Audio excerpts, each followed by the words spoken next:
السلام عليكم.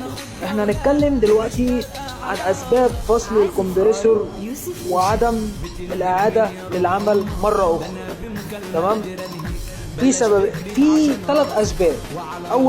اول 3 اسباب هنبدا بيهم. هو اول واحد هو الكباستور ده بيكون الزيت بتاعه جوه قل او ضرب زيت. تمام. فعمره ما هيقوم الكمبريسور بالقدره المطلوبه، اللي هي كام مثلا. نفترض ان هو مكتوب عليه 50 او 60 ميكرو فرات على الداتا دي، هتيجي تقيسه بالكلامب ميتر هتلاقيه اقل بكتير جدا. تمام.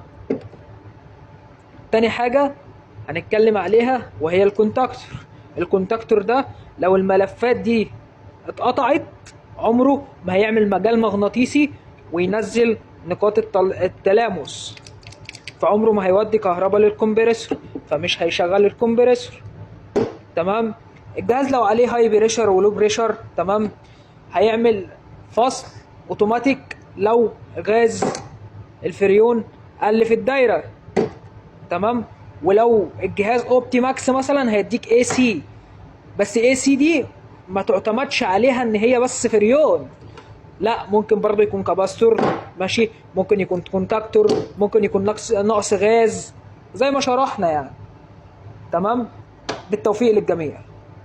رقمي في البايو، اللي عايز يكلمني في اي حاجه انا معاه. السلام عليكم.